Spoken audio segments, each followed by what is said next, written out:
Hey Robloxians! Ever wondered how to get an empty display name on Roblox? Stick around, because today we're diving into it. Roblox made some big changes in 2025 regarding display names, and understanding these changes is crucial to achieving that coveted empty display name. Before we begin, let's look at the requirements.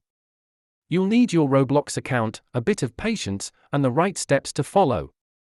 First off, let's set up your account for this process. Make sure your details are accurate and ready to go. Now, here's where the magic happens. I'll guide you through the steps to input your empty display name correctly. But be warned. Using an empty display name can have risks. Let's talk about possible consequences you should be aware of. If things don't go as planned, don't worry. Here are some common issues and how to troubleshoot them.